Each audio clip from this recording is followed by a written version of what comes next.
835 ಕೋಟಿ, 12 ground set, 600 ದಿನ shooting. Ramayana ಬಗ್ಗೆ ಏನಿದು ಅಪ್ಡೇಟ್? ಬಾಲಿವುಡ್ನ ಬಹುನಿರೀಕ್ಷಿತ ಸಿನಿಮಾ ರಾಮಾಯಣ. ಇದೀಗ ಇದು ಅದ್ಧೂರಿಯಾಗಿ ಸೆಟ್ಟೇರಿದ್ದಷ್ಟೇ ಗೊತ್ತು.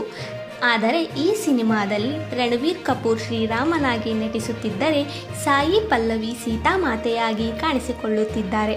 ದಂಗಲ್ನಂತಹ ರೆಕಾರ್ಡ್ ಬ್ರೇಕ್ ಸಿನಿಮಾವನ್ನು ನಿರ್ದೇಶಿಸಿರುವ ನಿತೀಶ್ ತಿವಾರಿ ಈ ಸಿನಿಮಾಗೆ ಆ್ಯಕ್ಷನ್ ಕಟ್ ಹೇಳುತ್ತಿದ್ದಾರೆ. ಇಲ್ಲಿಯವರೆಗೂ ಇದೆಷ್ಟೇ ಮಾಹಿತಿ ಹರಿದಾಡಿದ್ದು ಬಿಟ್ಟರೆ ಹೆಚ್ಚೇನು ವಿಷಯ ಗೊತ್ತಿರಲಿಲ್ಲ.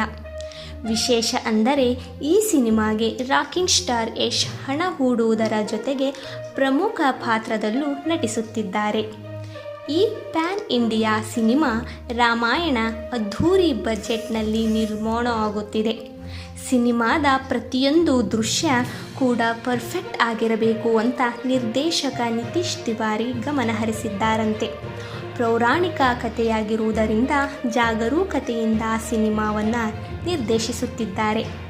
ಆದಿಪುರುಷ್ ಸಿನಿಮಾದಂತೆ ಯಾವುದೇ ರೀತಿಯ ಲೋಪ ಆಗದಂತೆ ಎಚ್ಚರಿಕೆ ವಹಿಸಿದ್ದು, ಅದಕ್ಕಾಗಿ ಇಡೀ ಸಿನಿಮಾವನ್ನು ಬಹುತೇಕ ಸೆಟ್ಟಿನಲ್ಲಿಯೇ ನಿರ್ಮಾಣ ಮಾಡುವುದಕ್ಕೆ ಹೊರಟಿದ್ದಾರೆ.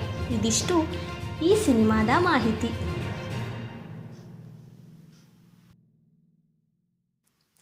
ಇನ್ನೂ ಹೆಚ್ಚಿನ ಅಪ್ಡೇಟ್ಗಾಗಿ ನಮ್ಮ ಮಸ್ತ್ ಸುದ್ದಿ ಚಾನಲನ್ನು ಸಬ್ಸ್ಕ್ರೈಬ್ ಮಾಡಿ, ಶೇರ್ ಮಾಡಿ, ಕಮೆಂಟ್ ಮಾಡಿ.